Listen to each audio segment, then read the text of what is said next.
gonna dance by myself like nobody's watching. Don't really care if my rhythm's off, 'cause I'm gonna dance like nobody's watching me. I'm gonna dance by myself like nobody's watching. Don't really care if my rhythm's off, 'cause I'm gonna dance like nobody's watching me. And welcome back to the Crochet Crowd. Second time is a charm, and we're just waiting for our co-host Michael from Texas coming into the house. And we just had to do a hard reboot just to get you all excited today. We were only broadcasting here on YouTube. Michael, that will be joining us, is a YouTube host as well under MDL Crochet, which you'll see coming online really shortly.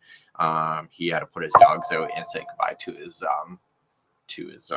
partner for the day.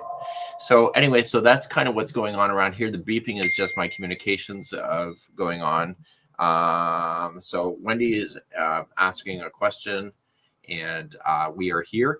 And Lisa, actually, I had a discussion about you yesterday with our friends at Your Inspirations about a new design that I'm currently working on, and about throwing all the Mikey colors at a project. So we are entertaining that idea going forward, but we're going to do it with this project that I'm currently working on. So I don't have the pattern for this.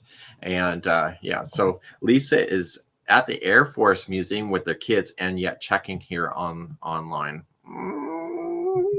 I know. So we're just waiting for Michael to join us. For you to join.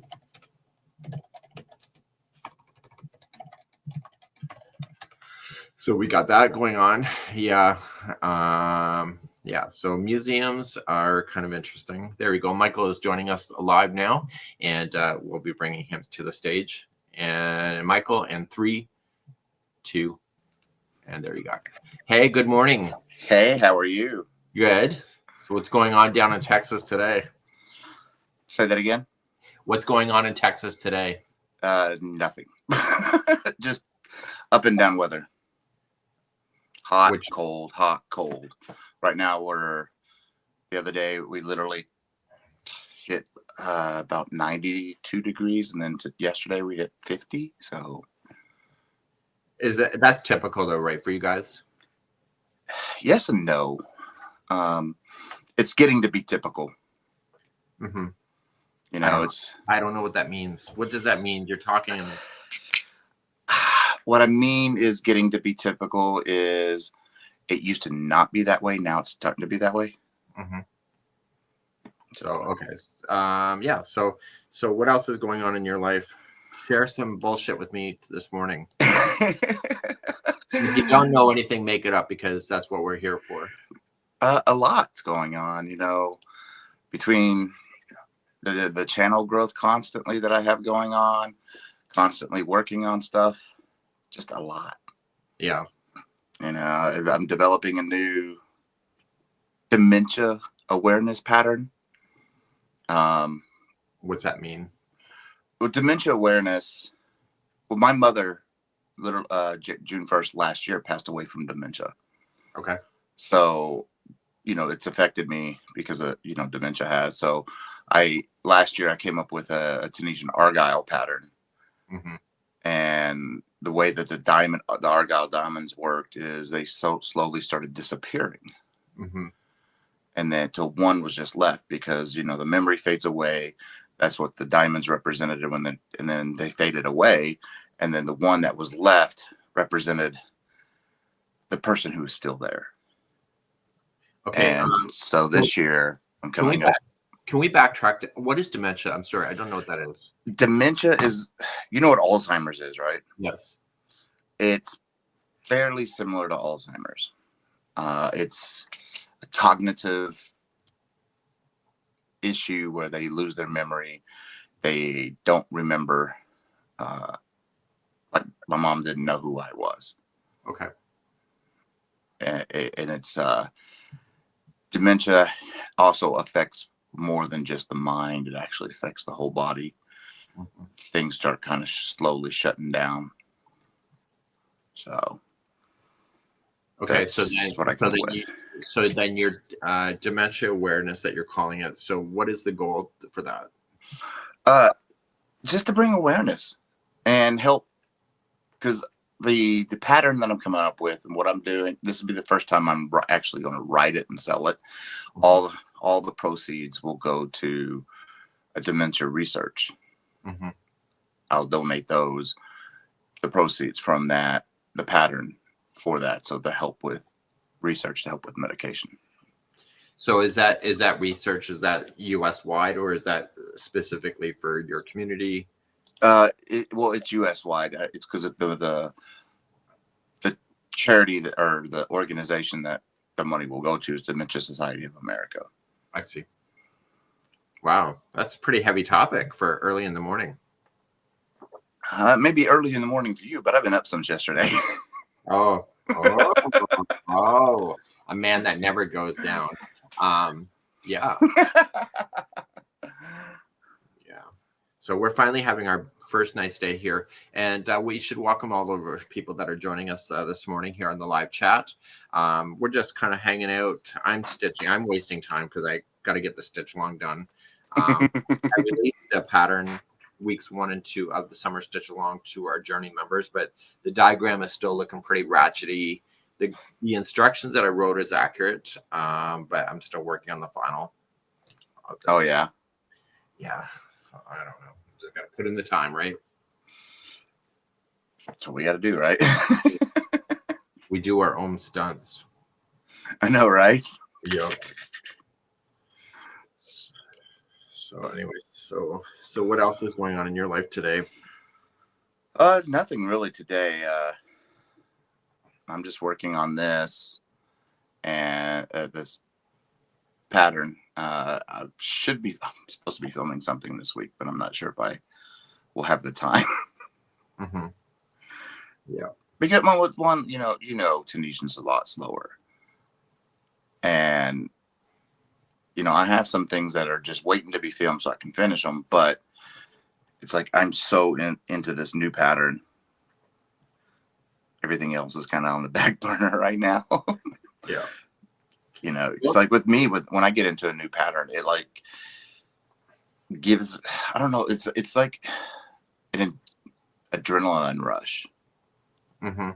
When you start something new that's coming from your mind, it's just a whole new, like, I don't know how to explain it properly, but it's like it wakes me up and it keeps me up and it gives me so much energy. Mm-hmm. Until you're about 75% done, and then you're just like, all right, time to throw this one away. Move on to the next. Move on. I know. I was working on a pattern, Michael. Somebody they said that they regret that I never did the study of texture and rows, and I'm like, how do you know, right? So it's never enough, honestly. But I actually did put in the time and the effort, and it just doesn't work. Oh yeah. And so even though you think it would, it doesn't, because it's not reacting. The shaping, because it's in a row instead of a round, really changes the outcome of the stitch, right? Yeah. Yes. Sorry, I'm just trying to figure out where I left off at. But it's like Tunisian, and you can't just mix every stitch together. Like some stitches just do not belong in the same space. Oh my gosh. And that's the other hard part, because like some of these stitches you just want to combine, and it's like they're just clashing with each other. Mm-hmm. Or the math will never work. Yep. So that's what was my problem. So it's already in my trash bin, my sample that I did this morning. I showed a video of it this morning, but you see, like, it's got contraction going on, so it doesn't hold its shape when you get those stitches right here. And somebody's going to bitch about it, and I'm like, it's better not to do anything with it then, and just come up with something new. And just say, you know what? It was only a square. That's all it's ever going to be. Let's move on to something different, right? Yeah. So anyway, so I'm kind of just working on my own little thing now. Summer stitch along. So Yarn Inspirations had me move my Bernat Study of Reality to spring. So then that was my summer stitch along gone. So I'm having to do another one. Mm-hmm. Yeah. I haven't done one on my channel yet. I plan to, I want to do something at the beginning of the year next year, and then towards the end of the year, like 2. But I already know what I'm doing, and I've already have them, like, the patterns made, and the pattern works. I haven't worked them up yet. So it's like, I don't really know if they stitch together well. Yeah. You don't know unless you try, right? Yes, exactly. And I mean, we go through a lot of prototypes. so Don Aaron is asking if I got a 3D printer. I did not. I've been a good boy. I've been watching my money. So, Don Aaron was from one of our live broadcasts. She has one, and she wanted to show me her big equipment and stuff. So, yeah, I know Don Aaron. I know. She's got all the toys there, Michael. We need to go to her house. Yeah. That's a trip over there to California. Oh yeah, I forgot. How do you remember this stuff? I know her. Oh, you do? Yeah, I actually know her. Like in person? We used to have a collaboration together on Thursdays. We do lives. Oh, I did not know that. Oh, look at you all like spreading yourself out. Like, because you haven't been on YouTube that long. I've hit my year mark was December 12th. Mm-hmm. So yeah. I know you kind of changed my perspective when you did when we did that Christmas live, and it was a shit show big time. It was fun though. It was so much fun. It was a great use of Christmas Eve because we do nothing, right? Mm. Well, that's like us. We normally don't do anything. So I was like, well, a lot of people have lost family members throughout the year or through the years, and the holidays are tough. So let's just spend it together. Oh, hang on. I think Daniel's been in an accident. No.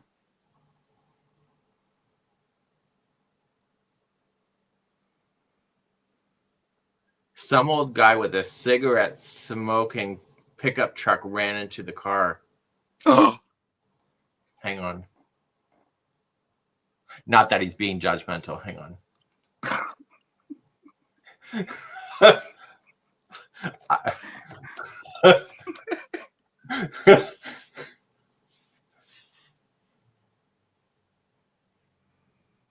Not our car. Okay. It's in front of He had your heart going, didn't he? Oh my God. He was such a dumbass. Okay, there we go. Tell me what you really think, Daniel. Wow. Okay, sorry. Do you remember the time I was on live and he cut off the tip of his finger on the table saw? Oh my gosh. Yes. Yeah. I was not happy about that. Yeah. Wow. We'll have to call him Barry with a short little stick. Ooh, man. Yep. Sausage party all over again. It's Barry. Yeah. Oh my goodness. Oh my God. So yeah. So that's kind of funny. So yeah. So I'm just kind of stitching out here and just kind of, I want to get out inside and do something, but I'm not that motivated. I got to do some stuff in the garden, and I'm not motivated. Yeah. I haven't been motivated in like a year to do anything in there. I'm the same way. I get outside and I'm like, this is a great idea. And then I get suddenly tired and then I don't think it's a good idea. Or you start sweating, you're like, yeah, this isn't a good idea. Yeah. Well, apparently women in the South don't sweat, they glow. But I've been behind some women at the Walt Disney World. They're sweating. Mm. Yes. Yep. But outside is too many people. Oh yeah, that's true. But I live in a nice area, so it's okay. So we got our bus trip all lined up for summer. The 2 crochet tours that we have coming up through here. Mm-hmm. But I'm really super. Michael, you know what I'm most excited about is decorating the damn bus. Because I can see that. We're renting the bus for that week, so the driver stays with us for the week, so we're allowed to decorate the interior. I just want to go nuts and decorate. I don't blame you. I really don't blame you. I can see you looking forward to that, because I mean that would be fun, especially crochet related. Oh my gosh. Yeah, it'd be kind of fun. I want to do like bunting flags and stuff like that. But we've actually encouraged people to bring their own little crochet decorations, but we can't tape anything to anything, and it can't obstruct the driver. But I think we're going to be singing. We have 80s playlists going to go on in the bus, because I refuse to sit in a quiet bus. Oh yes. Yeah. Yes. Oh my gosh. That just makes the drive just that much longer. Yeah. It's kind of funny. I want to hear the girls say, push it real good. Oh, there goes the hookers down the road. What is going on in that coach? Don't worry about it. Don't worry about it. If the coach is rocking, don't come a knocking. That's right. Yeah, exactly. Oh my gosh. God. It is kind of fun when you control the narrative on your own, so we can do fun stuff like that, right? Yes. You know, you control the conversation in a way, and because especially with groups, when you've never really met people, you know, if you can steer the conversation, it makes things so much more relaxed. It's true. Mind you, we do have a woman by the name of Christy Johnson. She's here in the chat. She is a nightmare. So we had drunk painting together at the last retreat, and she dropped her paint upside down onto the carpet twice. And so the guy that was running the show was down there because it's the banquet hall carpet. So if they damage shit, they got to pay for it. And there he is scrubbing, and then she did it twice, and she wasn't even drinking.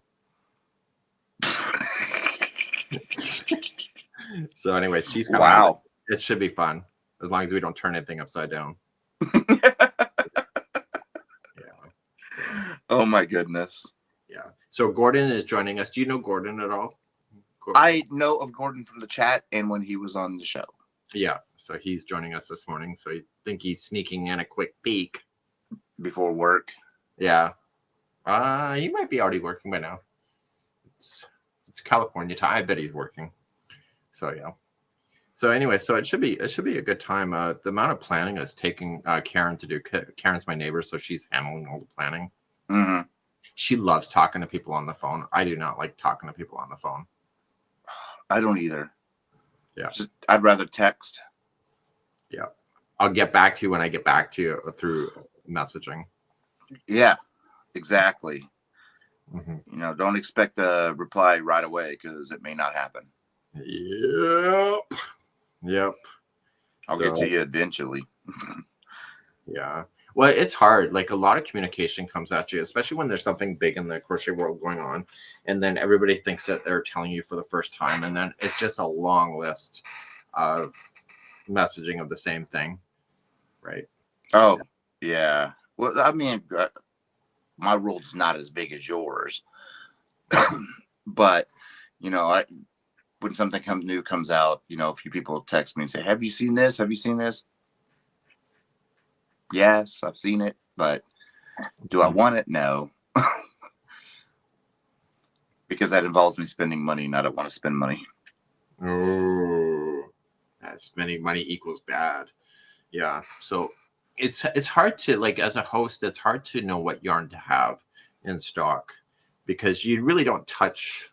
Like I had a lady yesterday complaining that she wished I would not do summaries of videos. For example, I did a blanket that just required you to just repeat 5 lines, and she wished I would have gone through the whole thing.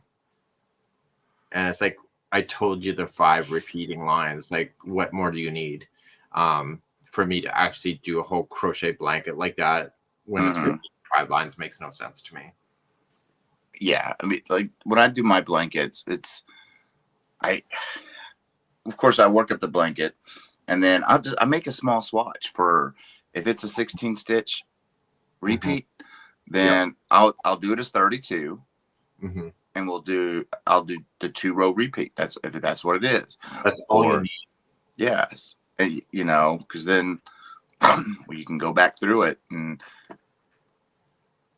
it's a lot of people don't really understand. A lot of non-hosts don't understand with us type of tutorial channels, filming that stuff and then editing it. You know, that's already 5, 6, 7 hours. Easy.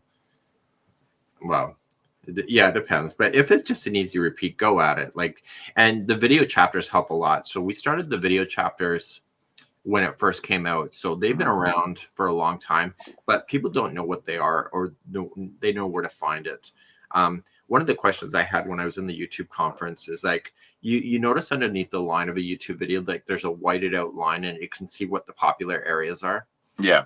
It needs so many people to view before it actually shows up. Cause I'm like, well, how come I do that and I don't see that? They say, well, your videos are not very popular. So I'm like, great. But you really need a lot, because those kind of things, once they start seeing that white line, you can see where people really scroll to and start the party. Mm. It takes a lot of views in order for that to happen. Right. Yeah. And I noticed that they're starting to auto dub. Yes. And they're auto dubbing in different languages too. I wonder how accurate that AI is. Well, I was on the testing thing of that, eh? Mm-hmm. I was on the beta testing, and they wanted my voice because my voice is fierce. You're fabulous. Yeah, because they want to hear the different dialects of English, and because my English is kind of fucked up. But I'm also kind of like, because they said throw those words that are slang so that the AI can learn from you, of understanding what the context of that statement is. So there was a whole thing yesterday about, I used an AI video of myself, or a picture of myself, for that action figure. Mm-hmm. And anyway, so somebody says, well, I really don't like the use of AI. And I'm like, AI is everywhere. It's even on this broadcast right now. Like, it's just everywhere. It's just the images are just making it in your face that it's there. Yes. So you know, anyway, like some AI you can tell is AI, you know, but then there's some AI you just I know. cannot tell. I know. So I don't like AI for the fact of creating a situation or a video that has not happened, but it looks so real that you can't determine if it was. Mm-hmm. Like, so those, anyway, what do they call them? Deep fakes or something like that? Yeah, I don't understand that word, but that's okay. I know what you're talking about. But anyway, so another creator in our space wrote a description on how to do a certain step, and I realized that they used AI because they used my verbiage, because I'm so specific on my verbiage on, an analogy of walking the dog, and it had it in their description, and I was like, oh my god, the AI has actually learned that my description of a step in crochet is walking the dog. And I'm like, you completely pulled that from AI. So AI is actually, you're actually teaching it yourself, right? Right. So it's kind of neat. Yeah. I mean, it's handy, especially like, with this auto dubbing, because now that opens up our videos to a wider crowd. It does. It does. But the other thing is, so I was on the product development team of that back in 2019. That's how long it takes. Oh, wow. Yeah, it's not an overnight thing. And it was kind of neat. So, and then because originally when it was going through prototype, they would actually have the computer do it, and then somebody just sit there and actually watch an hour video to see if the AI dub actually really did truly catch it. And what was missing is that the expression. So we raise and lower our voices with expression, and so what we're missing in the very beginning stages is that the AI host voice was missing so it was very monotone in the very beginning. Oh, okay. Yeah, the first time I actually heard the AI was actually yesterday or last night. I went just exploring because I was trying to look for it. Mm-hmm. And there was a weaver in, I want to say, India, and they were speaking Hindi, and it was translating it. Yep. And I'm like, oh, this is neat. Now their videos are open up to a bigger crowd. and it's opening up all ours to a bigger crowd. Yep. You know. So back in the day, Michael, we would have to submit our videos, and then they would send us back the AI dub that we had to put into ourselves. And then we had to go back and then insert it into the video to do that. But you could only do one language at a time. So now it's just across the board. So I think it's great. So they chose in the very beginning, I think Hindi. I want to say Hindi, and then Spanish, and then English to work together. And then it started diversifying into different languages. Oh, wow. It's just very cool, though, you know. It is cool. Especially, like, you know, I'm an 80s kid. I was born in 77, so I'm an 80s kid. And seeing all these advances and everything in technology, just in general, you know, going from rotary telephones to, you know, what we have now. Just seeing the advancements and everything is just, it's amazing. It's exponential, really, when you think about it. Because are you too young to remember when kids used to bring those little mini arcade games to school? Does anybody here in the chat remember that? They look like mini arcade. Yeah, oh yeah. Because they got banned from our school because too many kids were bringing them in. But, we were all bused into school because of where we lived. So everybody stayed for lunch, and so then you would hear nothing but these little Pac-Man and Donkey Kong and the whole 9 yards of these little things go. Yeah, I think as soon as they came out, our school district went ahead and banned them anyway, because they saw it already happening before it happened. Just like the whole, how everybody used to wear, what are those, coveralls or overalls, and they wear the flap down with the straps just hanging around. You weren't allowed to do that either. Really? Why? What, you couldn't wear your pants backwards like crisscross? Well, then you're not cool then. The other thing that got banned in our school is when Walkman first came out, the gray old things, because everybody that actually had money, which I didn't, but they had the damn Walkman playing their Michael Jackson. Yes. Yep. Beat it. Yes. Oh my gosh. Memories. Oh my God. Yeah, totally. For sure. So we've seen a lot of changes over time, but I think our age, Michael, is that we have more perspective of what today's generation is complaining that they have access to, which we dreamed of. Because I think my first video phone I ever saw was on Pee Wee Herman. Pee Wee's Playhouse.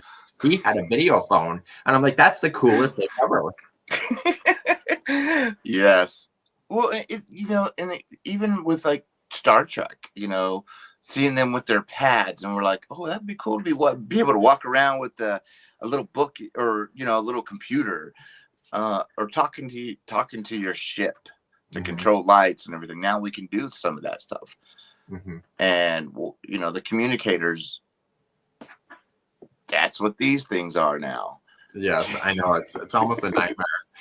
It's so interesting. So Jilly here is saying that they could not wear jeans until 1971. Jilly you would love, by the way, but she's a lot of fun. And then my first cassette tape was Thriller by Says Camille. And oh my God, Wendy said it's the first one as well. My first cassette I ever bought was actually Weird Al Yankovic. Because I'm fat, I know it. My first was, oh my gosh. I'm trying to think of the band's name now. You know, I'm going to have to Google this because it's going to be on my nerves until I remember what it was now. So Gordon is saying he didn't grow up with a phone. I think if I would have grown up with a phone, I would have been so distracted in school that I probably would have failed.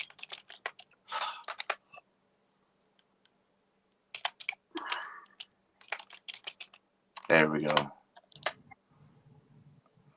REM, Losing My Religion. Yes, that's a college song. Fun. God. Oh, so it came out in 91. Wow. Pardon me? Came out in 91? Yep. I was driving to college in that song. I didn't graduate high school till 96 or 95. So you are much younger. I got married when I was in 95. I don't know what I was thinking, Michael. Delirium apart, like let's just screw the world and get married. Like, you know, like it is what it is, though, right? Yep. We do things without thinking. Yeah, who knows? You know, you just Well, follow. and you got societal quote unquote norms, and we just want to follow those norms. Yeah, I don't even think we know what that is anymore. Not anymore. It's so convoluted because everybody, you know what? Here's my thing. I just want people to have a good life. And if your life looks like this and that makes you happy and it's not going to impact anybody else, go for it. Yeah. You know? Exactly. And when I say not impact anybody else, like if you're going to live a lifestyle that doesn't match everybody else, then who cares? Just do your own thing. Who cares? Just do your own thing. It's, you know. It doesn't matter, what somebody wants to be, do, or whatever, to my opinion. Mm-hmm. And societal people norms. Well, what's normal anymore? Nothing is normal. I don't want to be normal. If normal is boring. Have you seen Facebook? There's nothing normal but those people on there. Oh my gosh. I'm a participant.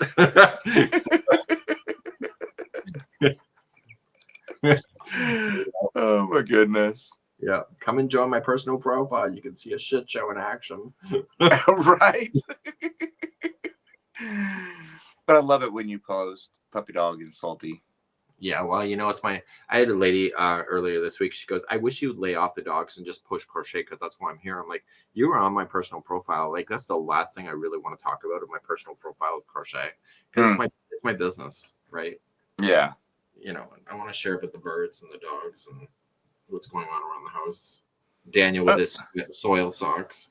No, I saw those. I was sitting there and I just glanced and I'm like, what the hell is that on your socks? I soiled myself and I said, if there's never an accurate sock, I have not seen that before. Those were really I liked them, and your caption for it though. You what? Your caption, I guess you could call it. Your caption, what you said about them. That was just perfect. I look forward to watching or looking at your posts when they come out. I try to stay upbeat except for when it's not. I think I've learned the hard way is this, that you can only post so much negative shit and then you just get tired. You get tired of yourself. And then I think my biggest wake-up call is when you look back on your status post updates, look at it from a month perspective and read each one back. And you can really kind of get a reflection of the way that you post stuff. Mm-hmm. And there's people that I know, and it's like every post is, oh my God, I stubbed my foot. Oh my God, the store closed early. Oh my God, their food sucked. I'm like, are you happy about anything? Like, there's got to be a balance, right? Yeah. But unfortunately, the negative stuff sells. It's what social media will push into front of everybody else's stuff that's negative. Yeah. Well, I normally don't really post a lot on Facebook, especially on my personal profile. Now, on the business profiles, yes, because, well, that's what that is. But on my personal, I don't really publish or post a lot on there anymore. Mm-hmm. I don't know. It's like I'm almost Facebooked out, if that makes sense. That does not make sense. We can't be friends. I know that's the only way we chat. Yeah, I understand. Like, there's times where I'm just like, if I post this, I'm going to cause a shit show of just people just like fighting back on something that I really don't care that much about. And I'm like, you know what? I'm going to keep that to myself. Mm-hmm. Yeah. So Wendy says it best. She says it's exhausting. So does anybody else here in the chat kind of feel like social media has kind of taken this really weird turn that it can be really destructive? Oh, yeah. Yes. And I try to just stay away from all that. Anything that can cause controversy, because I'm a Leo. So I tend to argue. Uh-huh. And my husband constantly just will say, why are you sitting there? Arguing with an idiot makes you even dumber. Well, tell him to stop making sense. But I'm a Leo too. I don't feel like I want to argue with people. Oh, I do. Especially if it's so wrong, it's evident that they're wrong. But I used to argue, and I was in Facebook jail almost every month, sometimes for 6 months. But I was like, you know what? You're right. I just kind of quit really posting much. And then when I started my channel, I was like, well, I have to post for that. That I need to do. Yeah. There's some people I find that they just challenge me to the point where I just have to unfollow them so I don't see their profile, because I know whatever is going to come out of their mouth. We used to have a woman. Oh my God, I can still see her profile. She's smoking a cigarette. She's got a beehive going on. She's a real person. And no matter what came out of her mouth, I don't care what it was, it would just put me through 0 to 100. There are some people that are just, you just look at them, it'll automatically do that to you. Yeah, because I know whatever I'm going to read with her beside her face, I'm going to disagree with it. And I'm like, so when the feature of unfollow comes along, it's like the best feature at all of all. Please continue to type your shit, but I don't want to see it. Yeah. Yeah. I've done that. And sometimes you just got to do it for your own sanity. Yeah. Yeah. And, you got to keep yourself even keeled as well. Because honestly, the social pressure of even being in our positions, Michael, is really quite astounding. I really hate it's like, I wish you would have thought of, well, shit, you're just a regular person and you can't think of everything. And sometimes you're just all over the place anyway. So you're lucky you're even functioning. Yeah. The other day I was up and I just couldn't sleep because the ideas were just flowing, and I was just writing, sketching. And it was like 42 hours of that. And it's just, someday you just got to go with the flow. And, that's just part of being what we do. Because sometimes those spurts will kick, and when they kick in, they literally just like the picture just pours all over you. And you got to get it out of here onto something so you don't forget. Yeah. Do you find you dream of crochet as well? Oh, I've been dreaming of crochet for a long time. The other night when I went to bed, and then I woke up next day, I keep a pad, one of these little legal pads next to on my bedstand, nightstand. I mean, and so if I wake up in the middle of the night with an idea, it goes right on there, so I don't forget it. Yeah. Just 1 second. Yeah.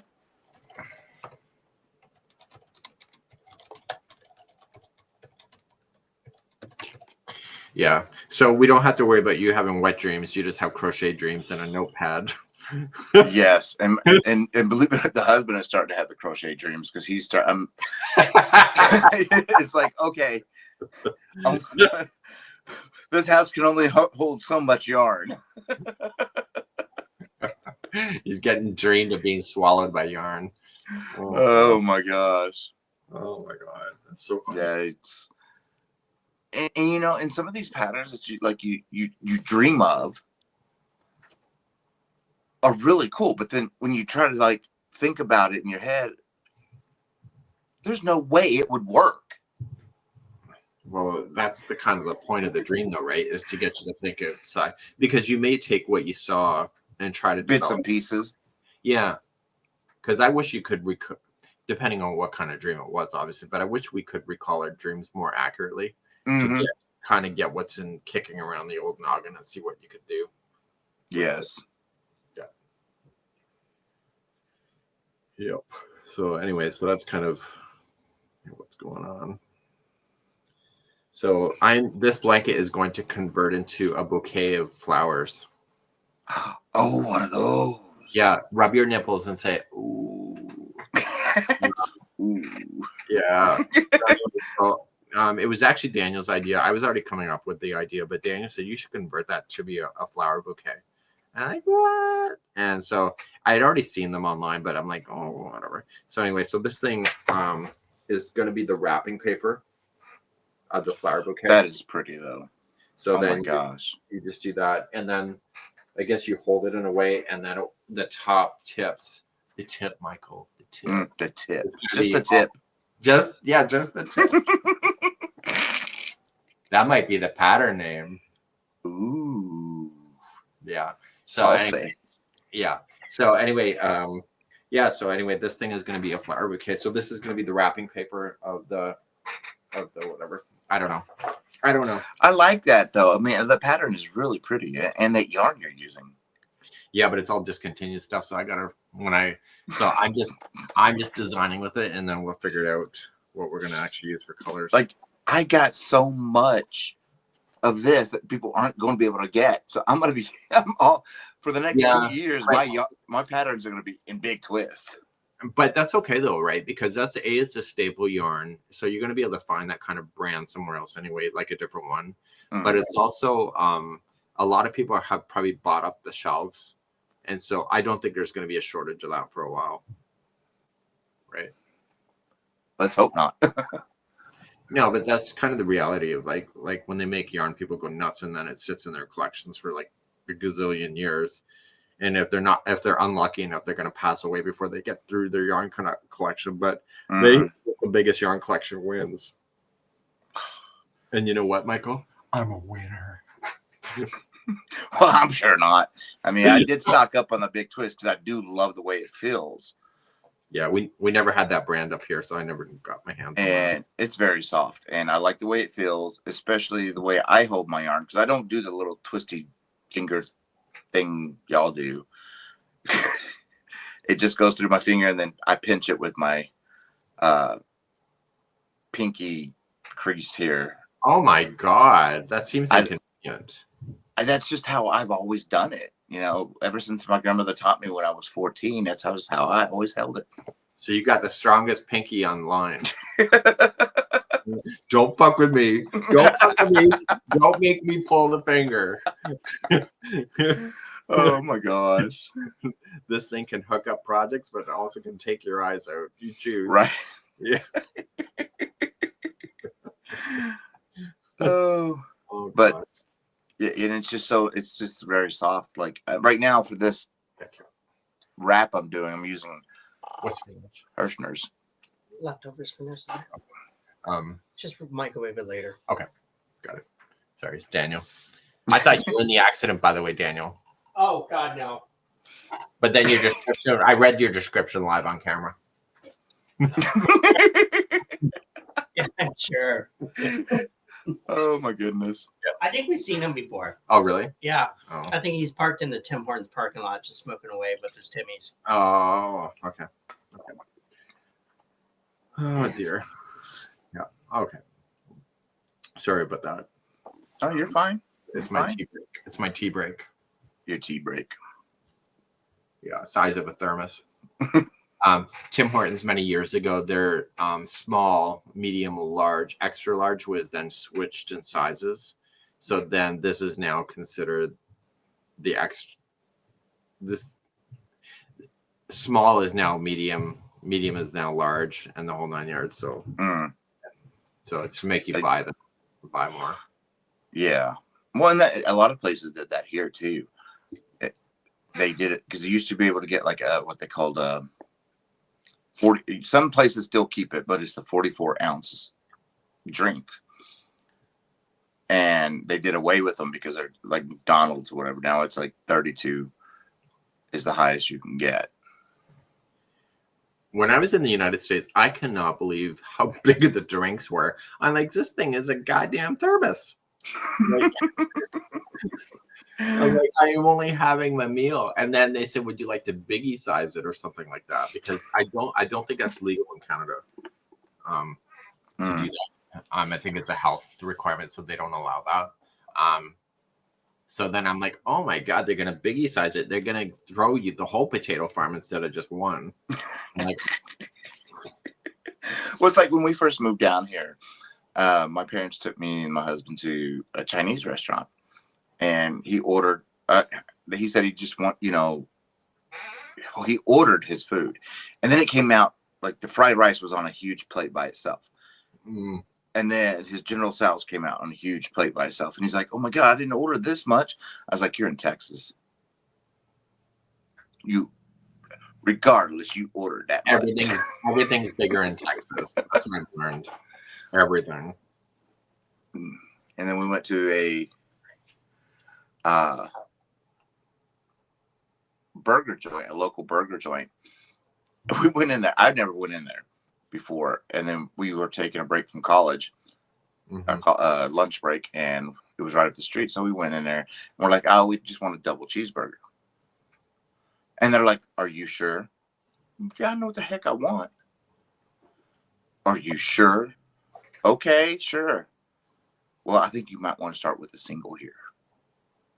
Oh my okay, God. Fine. You're making just give me something to eat.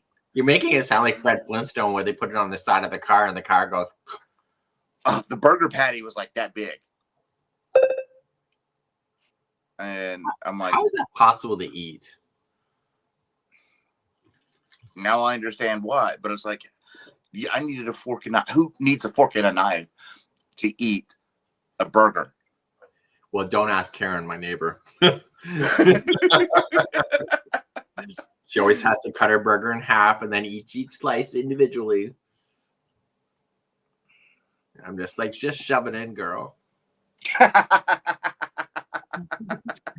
It's all going to the same spot. Yeah. Oh my goodness. Yeah. It's like when you look at people eating pizza with a knife and fork. Yeah, that's just not right. They can't be my friend. So yeah. So what's the pizza like down where you live? We have a few good places here, but of course we have the chains, Domino's and Pizza Hut. And we have a really good local place. I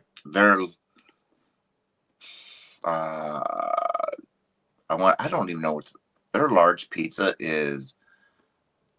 It's huge. It'll feed me and the husband for like 3 days. Mm-hmm. And I'm like, and it's like $25, and I'm like, okay, $25, and we get 3 meals. Let's go for it. That's cheap. Yeah. I think pizza here, 2 pizzas are I think $60, and that's Pizza Hut. Yeah. Ooh, wow. But yeah, our dollar's not worth the same amount as yours. Yeah. Yeah, that's right. So what is $60? $60 equals a left leg and possibly a toe. Probably. It's 42 American. Okay, that's what I was kind of thinking. So yeah. So it's always different when you look at that. So the Tex-Mex is unbelievable. I don't know what that means. So it probably means something for you. The Tex-Mex is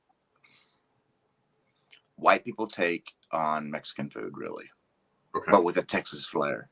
Is it a restaurant? No, it's just a style of Mexican type food. Okay. I don't personally prefer it. I like traditional Mexican food. So I have a Mexican story for you. So my last partner, you know that we were transport drivers, so we would team drive together. So we had to deliver to Lowe's. Our main delivery was to Lowe's, our stores, starting in Oklahoma, going down through Texas, and always finishing in El Paso, or we would finish in Nogales, Arizona. So anyway, one time at band camp, Michael, we had to go down through Florida first, which was our new route. And so Hurricane Katrina had gone through, and then the second one, there's 2 of them, right, had gone through. And so we were delivering house plants to a Lowe's just north of New Orleans, Baton Rouge, I want to say. So anyway, so we're going across the coast, and everything, like there's boats in the middle of the field. I'm like, what the hell is going on? Whatever. And so you see all these emergency vehicles, you see blue tarps everywhere. And we get to the Lowe's and it has no roof. So they're not accepting our delivery. So we decide, well, we have a night off. Let's just go to the movie theater. So we went, and there was a sign on the door saying that they're closed. I'm like, well, shit, what are we going to do for the night? And we walked around the side of the building, and the only thing left in that movie theater was actually the front facade. Nothing in the back. Everything in the back was gone, so they weren't even there. So we ended up finding the only place. It was a Mexican restaurant, and so my partner and I, my last one, we're not very cultured as far as what we ate. So we just went in there, and my partner just asked for a cheeseburger in this authentic Mexican restaurant. You want cheeseburger? Out the door. Oh my God. That's like my husband now. We'll go to an Italian restaurant. He's looking at the menu. I'm like, taking forever. I'm like, what are you looking for? A cheeseburger. Yep. Oh my God. Or chicken nuggets. Oh. So Daniel's cultured me on food. And so when I first got together, every night was a different. He doesn't ever like to cook anything twice. And I'm like, can we not just explore craft dinner, frozen fries, something that I can actually identify so that each meal is not a scary experience. Well, like I don't get to get adventurous with cooking because literally he has a palate of a kid. Yeah, that's what they say about me. They say I have a palate of a cow. I have no taste buds. I had to do the stand-up show, Michael, and I was the host. And my guest on the show, this was a live on stage, and they blended up this god-awful vegetable shit. And they said, you have to have that. And I said, I am not putting that shit in my mouth, like in a nice way. Of course, laughs. And I can smell it, and I'm gagging on it because of the smell of the vegetables, because it's just gross. And anyway, so the woman says, you have the taste buds of a 5-year-old. I'm like, that's right. Like, he would be happy if I cooked chicken nuggets or pizza every night. Yeah. No, I can't personally eat that way. Yeah. But he will. Oh my gosh. I could eat like that. So it wasn't. So I've only caught COVID one time in this whole mess. But after I got COVID, I can drink wine, and I love spicy food, and my whole menu changed for me completely. Daniel thinks he's trying to surprise me with spicy food, and I'm like, oh, is it spicy? I don't even notice. Where the old me would have been. Yeah. See, I don't do spice. He will. I don't.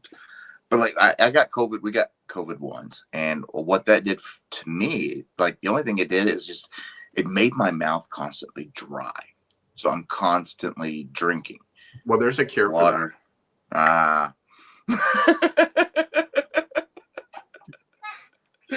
Oh my gosh. So I constantly had like a big old thermos of water. Wow. Because otherwise my mouth just gets so dry and it feels like sandpaper. Cotton mouth, I guess you could call it. Is that what that means? I've heard that. I didn't know what that meant. Cotton, yeah, it usually happens after somebody partakes in a special devil's lettuce. A devil's lettuce. I don't know. Mary Jane. Cannabis. Oh. What's Mary Jane have to do with that? Marijuana, Mary Jane. Oh, okay. Oh, you're so cultured. I didn't think I signed up for that when I invited you to be a guest. Yeah,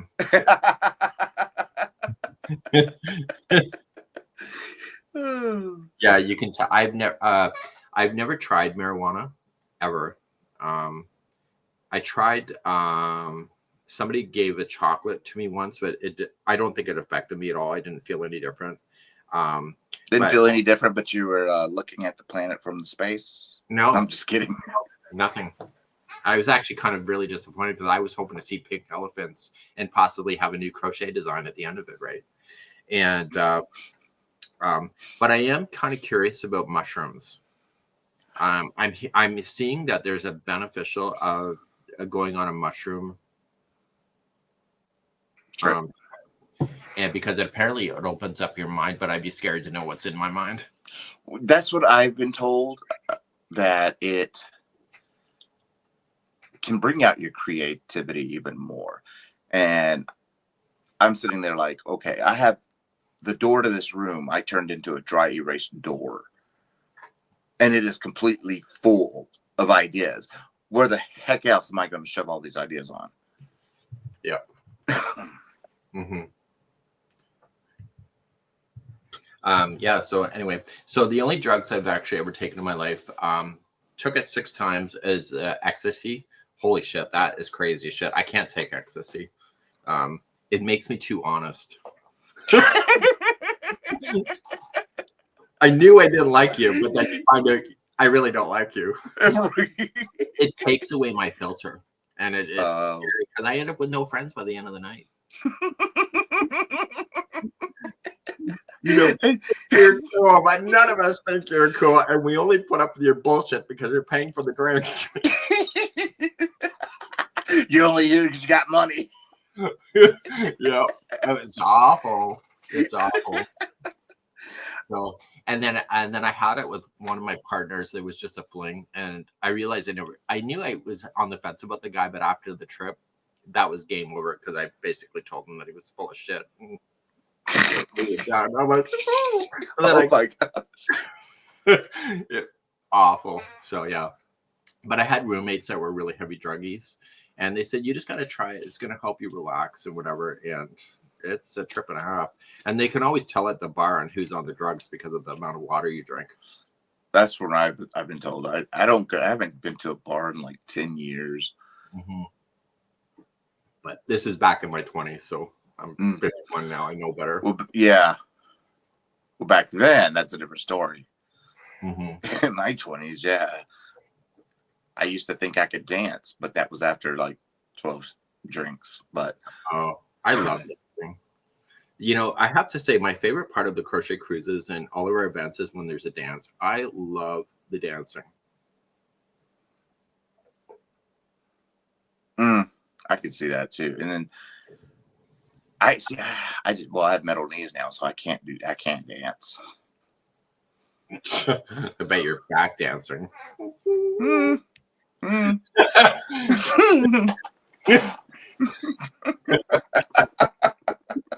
No knees required. Right.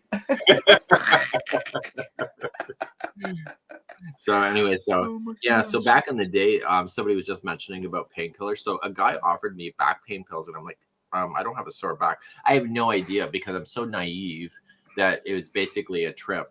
But anyway, I didn't obviously do it because the guy was a creepazoid and I didn't know where it was gonna go. Yeah. Well, the only thing I ever did was cannabis, and every now and then I'll still do it. I don't like I like the pain relieving effect of it.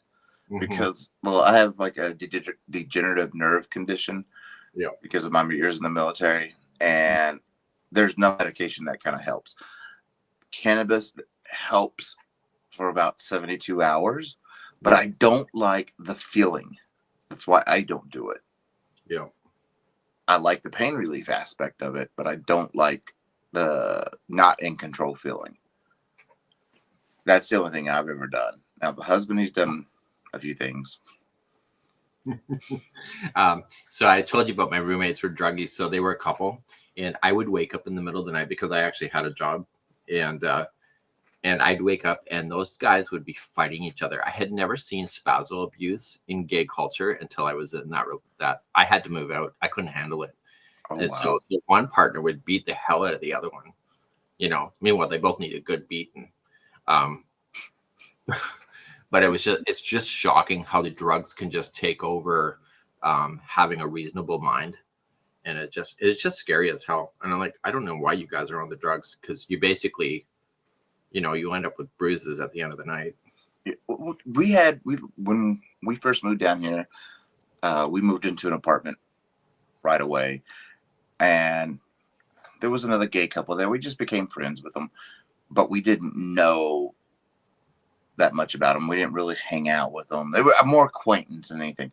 One day they came knocking on the door now asking for ice, and I'm like, okay, there's ice maker in every refrigerator in this apartment complex. Mhm. Okay, I guess yours is broken. So I went and got a cup of ice, and they're like, no, the ice you smoke. And I'm like, oh, you can go away with that. Oh, I'm And sorry. then later that night, I guess they the found house. some because they're out on the balcony beating each other up. Okay, so I just sounded like I knew what you were talking about, but what is ice? Sorry, what? Meth. Oh God. That is really, like, in my area, it's one, it's bad. Two, it's just it's actually really bad in the US gay culture. Really? It is. It's a sex drug. So what does it do to you, like once you're on it? Makes you not feel a certain area. Okay, we'll leave it at that. I know what you're talking about. Because I have seen people go down that path, and it's like there's really no comeback from that. I don't know why my phone did that, or I was taking a drink. I guess it counted my straw as a Way thumb. to go! It gives you a thumbs up when you do a big gulp. But anyway, I've seen people go down that path, and where we used to live back in Ontario was like the highest concentration of meth users. Mm. So the house that we had purchased, not Daniel and I, but my last partner, was a meth house. And so, which we did not know when we purchased the house, that it was on foreclosure. And so we got a really good deal on it. But honestly, we'd be watching TV and these strangers would walk in our, because it's Canada, right? Who locks their doors? So we literally, you like turn around and there's people in your house looking for their next fix. And I'm like, holy shit. So we had to learn to lock our doors. Wow. I know when we were looking for houses, we went into one and you can smell a certain odor. Yeah. And I'm like, okay, well, it's not a pet odor. I couldn't explain it. And so we got home and back to the apartment, and I'm Googling the address. And that house was busted 6 months ago for manufacturing meth. And I'm like, in that house that we were looking at to buy. And we're just like, yeah, nope, not doing that. Because if that odor is still there 6 months later, and there's fresh paint, fresh carpet, new carpets, it's in the walls. It's in this everything. And no, I don't want any part of that. Yeah. There's certain paths you don't really want to go down. But anyway, I just don't see like drugs are a path that you really can't recover from. Like, and to have somebody come off and do some kind of treatment or whatever, like I think they're always going to be fighting that battle. Like it's just the reality, I think. Mm-hmm. Exactly. But with the epidemic, the opioid epidemic, and a lot of people got cut off, drug use has skyrocketed. And it's people are getting stuff that is laced with fentanyl now. And it's just bad. Wow. So I did not know about that with the drywall with meth house. That's interesting. Always learning something. And Wendy says that the house that they used to be a drug dealer as well. So maybe this is more common than we realize. Yeah. But yeah. But how do you know, right? Well, I guess you have to be vigilant when you're searching a house. You do. I was just Googling the house because I just wanted to see what the history was. And that's when I came across the police report. And I'm like, oh, that explains a lot. And if that house was busted for that, are we going to get people knocking on the door at 3 a.m. trying to get their fix? Yep. That's what Wendy was saying was happening. But it's just sad. It's just sad. But I understand. I think the society pressure to be everything all the time, even if you're not a tutorial host like us, I think is a very real factor of people trying to find a way to get through. Well, and the demands of like jobs now, jobs are requiring 12, 14-hour days. Yep. And they don't get paid well a livable wage for that still. Sure. I find though, being self-employed though, I work far more than I ever did being actually working for somebody else. Well, I consider this like working, what we do, because I haven't been able to work for several years because of my condition. Mm-hmm. And so whenever I started doing this, it gave me a kind of a sense of purpose, I guess you could say, because I didn't have one before. I would sleep all day long and be up all night long, didn't do nothing but play video games and crochet every blue moon. Video game. We can't be friends. You're a gamer. Yes and no. I haven't played a game in like a year. Somebody close to me quit their job and then ends up getting hooked on video games, and that was their life, like right from sun up to sundown, just playing the video games. And I just couldn't believe they were doing that to themselves. This is back in my 20s, and it just really shocked me. Like, it's, you have nothing to show with your time, Yeah. And so they got to figure out how they're going to pay their rent and stuff. I'm like, yeah, I don't know what to say about that really. But no, like doing this gave me a sense of purpose and let my creativity flow a different way. Yeah. Help me, or direct it, I should say. Help me direct it. And, I love it. I love doing what we do. Yeah. Did you realize it was going to be as much work as you thought, like in the beginning? I knew because I started out wanting to be a tutorial channel. That's what I wanted to do. And I did my research of, what do I want in my tutorials and what I didn't want in my tutorials. And narrowed it down to how I wanted it. And then I've been perfecting that over the course of time. But I kind of knew what I was getting into, but didn't. Mm-hmm. If that makes sense. What was your biggest surprise? Getting to, my biggest surprise is how much weight the thumbnail has. Mm-hmm. The thumbnail alone can destroy a video. Or make it. Speaking of that, because it was kind of inspiring for me, I saw a documentary. There's this family in California. They're not originally from California. I think they're from Georgia. Anyway, they were known as Piper Raquel. Have you ever heard of that? Mm-hmm. There's a Netflix series on this family of how they use their children to be influencers in the space. I think, I've seen the news reports, I think. Yeah, it ends up being a big friggin' deal. But, it's exactly what you're talking about. It's all about the engagement and the thumbnails and how to manipulate the system to get that. And that's one path I never went down. But I have a YouTube rep because I'm so big. So I have a YouTube Canadian rep. And it is the thumbnails, everything. Like it's just, and I suck at making them. Oh, I do too.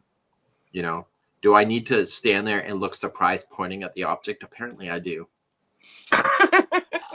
They're like, yeah. I've only done that in one video, but yes, that video was my first quote unquote viral video, but I felt. Oh, shit. What is going on in your shit? I don't know. My camera's picking up my hands doing something, but I felt like an imposter by doing that. Yes. I feel like it takes away legitimacy of what your goals are. Yes. And it just felt, I don't know, like it gave me imposter syndrome because it was like, you're only clicking on this because of the thumbnail. Yeah. That's not what I want. But apparently that's what it takes. Yeah, exactly. So I find myself conflicted by what the system wants. versus what I would like to do.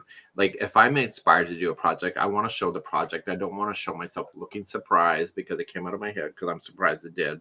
But I want the people to see what they're going to get themselves into. But apparently that's not what the algorithm wants. Yeah, and I don't do what the algorithm wants half the time. I feel like people are smarter than that, but apparently not.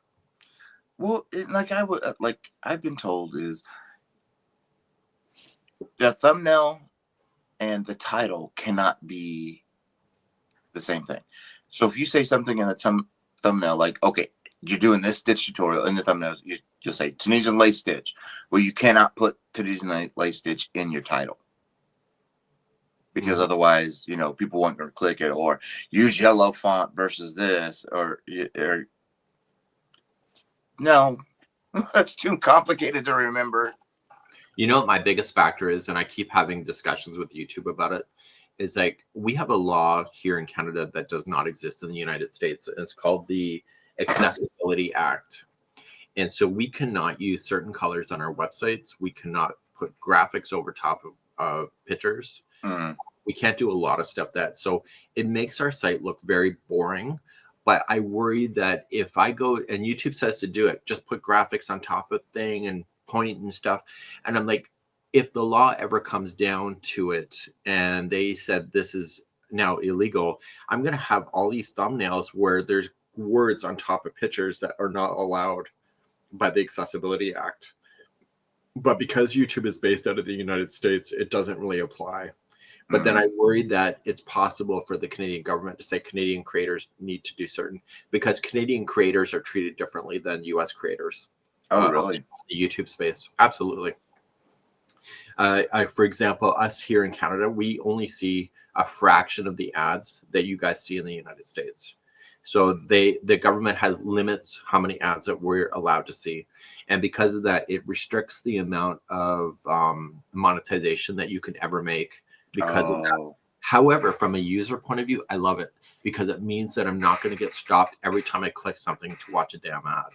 So for me, you're kind of conflicted because you got to run a company, but then I don't really want to be hounded with ads either. And so anyway, there was a big up to do about that, and it's like Facebook. You're not allowed the news broadcasting websites, CNN, Fox News, all of that. You cannot see that on Facebook at all. It's banned up here. And so if you post something that's a link from Fox News, I will know that you posted something, but it will say this content is unavailable in Canada. Oh, okay. But it makes us, if you don't go and search the news, it makes you stupid because you don't know what's going on in the world because you can't see it. Well, I don't pay attention to what's going on in the world. I've got too much going on in my head. I know, but it's good to know though, because if there's something going on, it's like there's something that you really should know about. You could be honestly to the point where you really don't know. So I contacted our member of parliament and talked to him on the phone, and I said, I feel it's kind of unfair because if something is majorly going on in the United States that is going to impact us, it'd be nice to have a heads up other than being blocked. And so the news was blocked on Google for the longest time here in Canada. So you couldn't even search it. Oh, wow. So anyway, it makes you stupid as a population if you don't understand, right? Yeah. Yeah. If you don't have access, I mean, yeah. So anyway, that's kind of so there's a lot of differences between our channels based on our country. I always wondered that if I was American and my channel was based out of the United States, whether I would have been a lot bigger than I am. And I would have actually gone higher faster than it is a slow chug, right? I don't see. I don't know. Like, because you've been on this, you're doing this for 17 years. Yeah. but I wonder because we're always considered a foreigner because we're Canadian to the YouTube platform, right? So I always wonder if Americans had the upper advantage of content, right? I can see that. I mean, but I'm still considered what that y'all consider new, you know. you know, like you, Bagaday, Nastasia, and a few other big crochet folks, or even Craig or Fiber Spider. You know, you guys have been around the streets a lot longer, and like Fiber Spider has been helping me understand a lot of behind the scenes stuff on YouTube, the analytics and stuff, because I look at that before he started breaking it down for me. When I looked at that, it looked like freaking gibberish to me. Mm-hmm. You know how I secretly learned, Michael? Don't tell anybody. Our little secret. There used to be a time on YouTube where you could actually look at the source coding of YouTube channels. Like, what did she use that I didn't use, that I could actually see what she was entering for in behind the scenes? Well, if I just throw in this word here, this word there, just pepper this little shit. And so you could do that, but now you can't do that. It's all blocked. It's like, but you realize that, you know, other YouTube hosts had figured out the formula, and if you could look at the source coding, you could actually figure that out. Oh. So yeah, now I have no idea. Now it's just a crapshoot. I mean, but that's me. I understand a lot of the analytics aspect of it. I still don't know what YouTube wants to see. Exactly. That's what I said to them. I say to them every time. April, I don't know what they want. What do you guys need from me for me to be even keeled, other than my personality being all over the place? And so today's meeting will be very different from 2 months from now. And then another meeting 6 months from now will be completely, what we learned now is going to be obsolete. So it's moving faster than I can keep up with. Well, and then you got like trends. I really can't do any of the trendy stuff, because by the time I get done, because of the using slow, by the time I get done with it, we're already on 3 trends later. So it's like, I don't even pay attention to trends. I know a lot of people do, and that's how they get their massive growth fast. But it's like, I don't pay attention to the trends.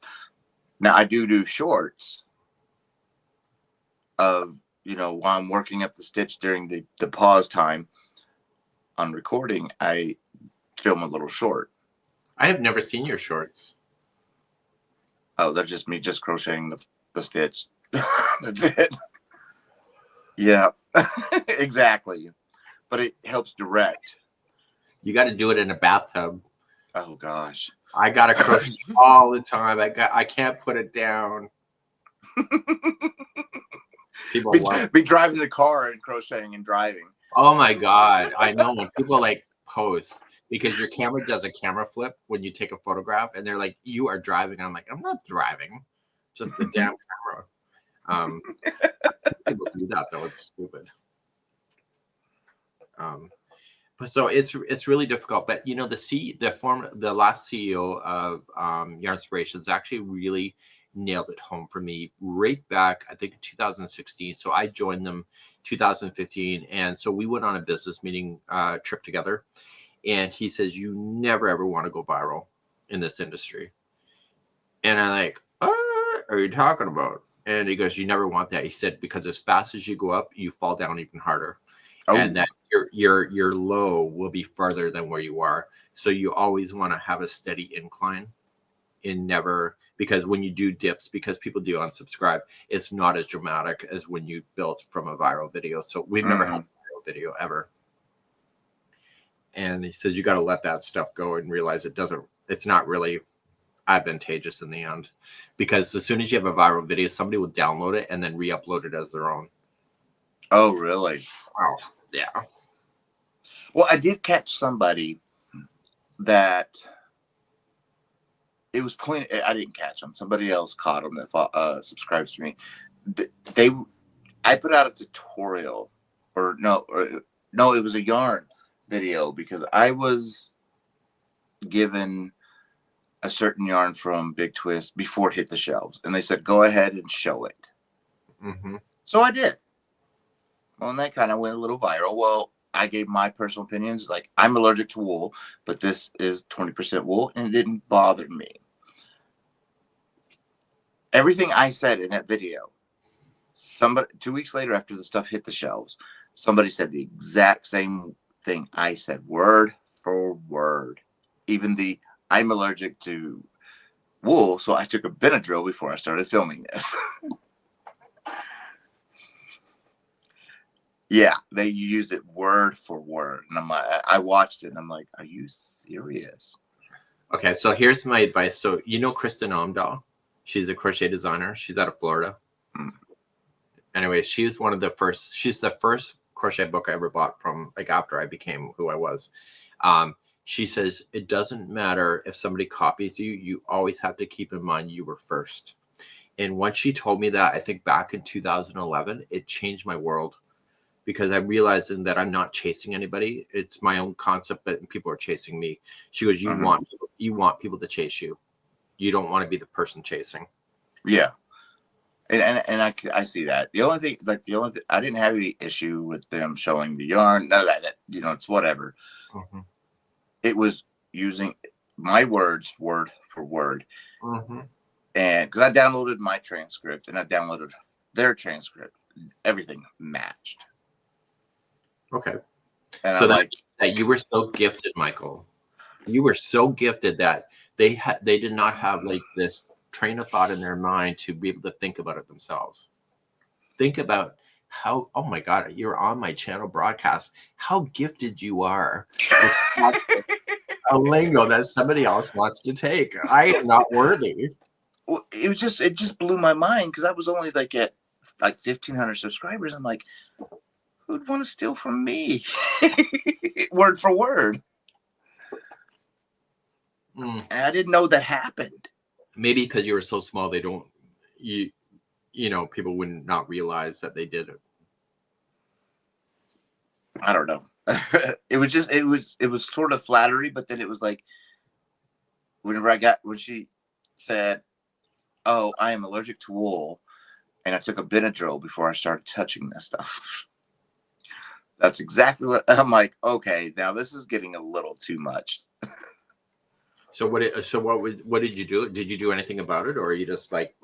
No, somebody else mentioned that you copied so and so word for word, and then that video was gone like 12 hours later. Oh, interesting. But I didn't do nothing with it. Your community, if you develop a community, they will defend you if they feel that you've been wronged. Mm-hmm. So there's sometimes where I just have to sit back, and people know me well enough. Somebody commented yesterday that I created the AI little action figure because I want the views. Those are cool though. And I'm like, I'm doing it because all my friends are doing it, and I want to see what I look like with it. And here's a photo of it. Like, it was wedding ring on the wrong finger, missing a finger. No, I can't answer a phone and use the middle finger. But it's just like, there comes to a point where there's no motive. It's just a matter of everybody else is doing it, so why don't we do it and see what it looks like? Right. Yeah. Daniel's concerned about having himself done. I haven't done him yet. He goes, it's going to be the creepy old guy, and I'm like, well, my actual real one looks like that I drive a white van with no windows. Is that free candy on the side? Yeah. In my case, it'll be free yarn. But then it doesn't make sense because I wouldn't want to be attracting women. Free ketchup chips. Yeah. Yes. Yeah. Come on, you over, you chip whore. Oh my God. Yeah. Yeah. So yeah. So Josh Gad, who is that? One of the first ones looked like Josh Gad. Who's that? He's an actor. Somebody said Tool Time's Tim's assistant. Is that him? No. Josh Gad. I gotta. Wendy, who's Josh Gad? And apparently Wendy does not like ketchup chips. We can't be friends. He does a lot of voice work. He was in Frozen, Beauty and the Beast. Oh my! There's a Frozen 3 coming out. Oh my gosh! Let it go. Oh, let it go, Michael. Just let it go. I have never seen Frozen. I've never either. I don't watch musicals. I have seen so many reenactments of Frozen. Let it go, let it effing go. And I'm like, yeah, okay, I know that part of the song. Yeah, I don't watch musicals. They put me to sleep. Mm-hmm. My husband loves musicals. Right. And his favorite is Moulin Rouge. I try to watch Snow White. I've never seen Snow White, so I thought I'd put in some time a few weeks ago to see, because there's apparently controversy about the new Snow White, which I've not seen because I'm not interested. But anyway, so I thought, well, maybe I'll put time in to know what the 1937 Snow White looked like. And anyway, it took her forever to clean her house. I was done. Like, I was exhausted. And she wasn't cleaning nothing. It was everybody else. Here, I'll swish a broom and you actually do the dishes and do the webs. And I was like, oh my God. But it would have been revolutionary back in 1937. But yeah, just like Steamboat Willie, Mickey Mouse. Yeah. Yeah. And as soon as the hi ho came, I'm like, hi ho. And I'm like, I'm out of here. Hi ho, bye ho. Yeah, bye. Yep. Yep. So anyway, I couldn't get through it. So I can't do musicals period. If there's more than 2 songs, people breaking out into song more than 2 times, I cannot watch it. No, you're not going to walk down Times Square and just automatically start belting out a tune. That's not going to happen. It doesn't? You're going to get punched or something. Well, in Times Square, you can be anybody in Times Square, can you not? Oh, you can. You can be whoever you want to be in Times Square. Yeah. But that doesn't stop anybody else from laying hands. I've only been to New York City. I went twice, but one time I had to go in for a business meeting right in and right out, so we never saw New York. But then the second time we actually did a tour of New York, I was just floored with how many people live there. Just like, oh my God. And they still, no matter how backed up that traffic is, they still are determined to drive. I know. Get on the subway. Yeah, but I looked at the subway map and I'm like, I'm not getting on there because I'm going to end up in Timbuktu and not know where I was. Like Daniel and I got on the subway in Barcelona and we ended up going in the wrong direction and we ended up climbing a mountain because we had got so lost just to get to the Godet or the Godet park. Oh my God. So I'm like, I'm not getting on a subway anywhere. See, up there, I'll get on the subway because that's where he's from, that area. And so he knows how to navigate it. I really don't. Mm-hmm. All I was interested in was the sightseeing. Let me go see the Ghostbusters firehouse. And then let's go to the Natural Museum of Natural History. And that's all I want to see. I went to that. There was a lot of school groups in there the day we were there. Yeah, and a lot of screaming teachers getting their kids. And the kids were so bad. It was the damn teachers. Oh my gosh! Oh wow. But anyway, when we went there, I don't know how hot it was, but honestly, it was staggering, and there was no wind going through there. And then we had a thunderstorm go through there, and it was like it just rocked everything. So we were in the middle of a restaurant, and everybody's phones go off with an emergency alert. I'm like, what the hell? I had never heard that before. Oh, really? Like, what is going on? So anyway, we walked back to our hotel in a bucket of rain's coming down. We were just drenched because God forbid we wait 5 minutes. Yeah. We don't wait. Apparently not. I can do it. I can do it. But yeah. We'll get there. We could dry off. Yep. So anyway, it was just really ugly hot, and then the smell of trash because it was so hot. Oh my gosh! Yeah. And it's like when the rain hits the concrete there, you're getting steam.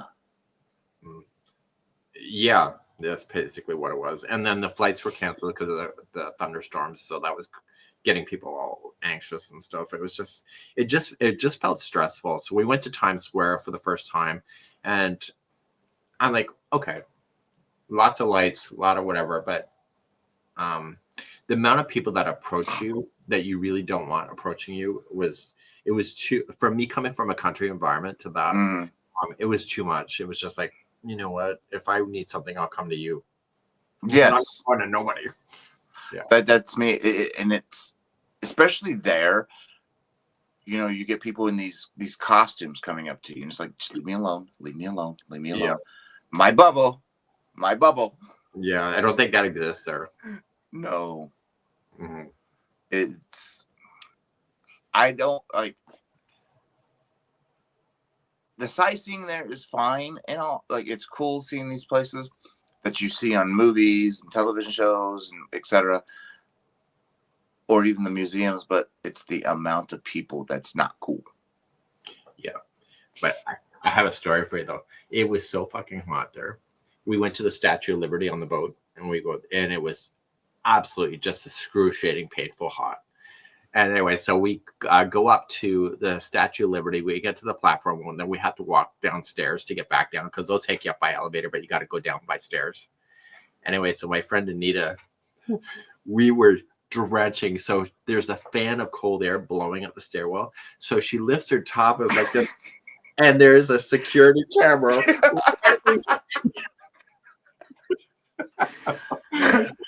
She goes, I don't care. I don't care. When we went to the Statue of Liberty, the elevator was broke. So me and my mother-in-law were like, oh, we're going to go ahead and go to the top. We get literally 2 flights up. And I'm like, oh, screw this. Yeah. Because we only got to the platform. We didn't go up the actual.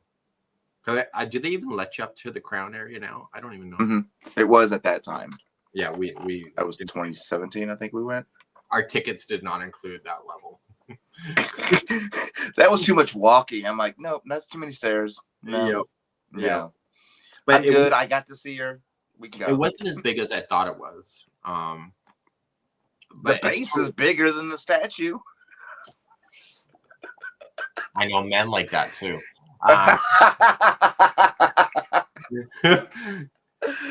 Oh. Yeah. I was surprised.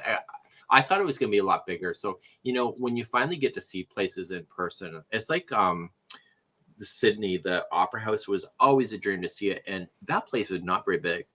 So it's like you have perspective that this thing is a monstrosity. And it was a beautiful size, but it was not as big as you expect it to be.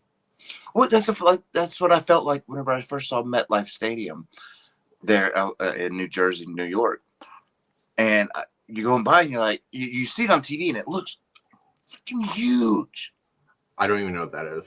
It's a U.S. football stadium. Okay.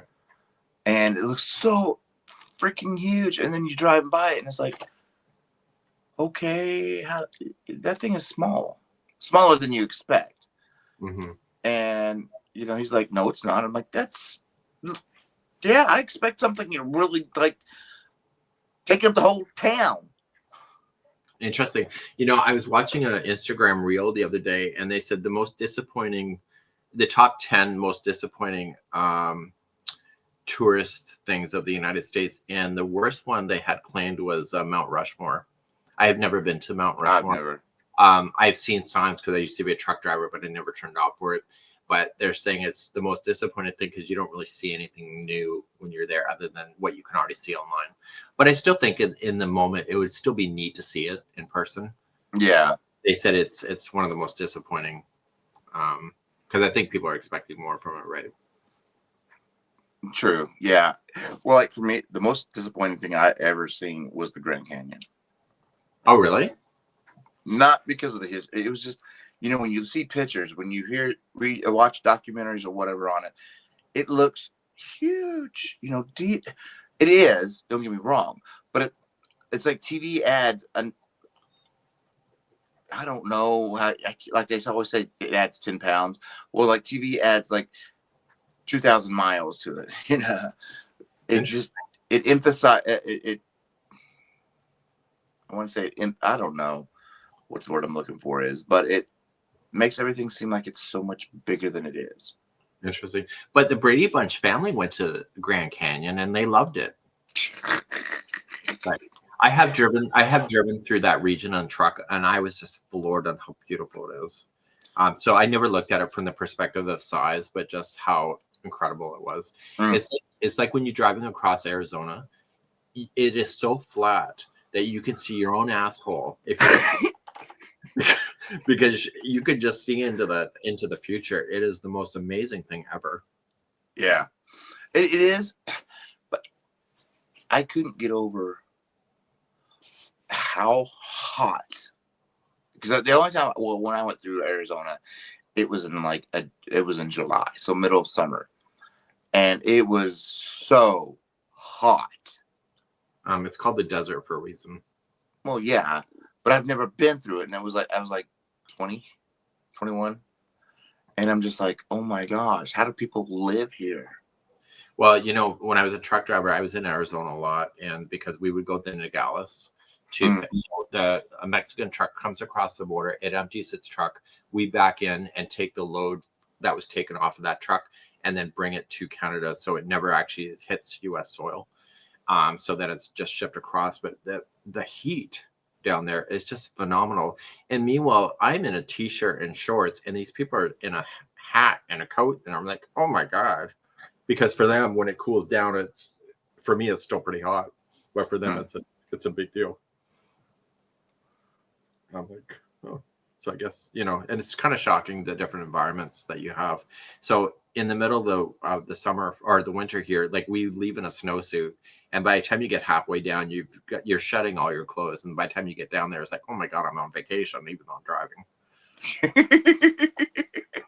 Well, there's days like that here. It's like you get up in the morning, you go to leave, and you're gonna need, your coats, and then by lunchtime, all that's got to come off. Mm-hmm. And hopefully, you have a short sleeve shirt under your whatever shirt you're wearing. Mm-hmm. Yeah. So anyway, well, Michael, I think it's 1:14 my time zone, so I'm gonna head off for lunch. It's in the microwave apparently, so I'm gonna head off. Well, thank you for inviting me. Thanks for keeping me company, and everybody else that's joining us for the peanut gallery. Thank you so much for joining us today, and we'll keep on trekking. And actually, I think I need to release the tutorials for the stitch along as well. So we were waiting for that, and that just got approved. So yay. Okay, that's it, Michael. Have a great one. You too. And we'll see you all later. Okay, you can go now. Yeah. You can go. Okay, I'm leaving. Okay. Bye. Bye.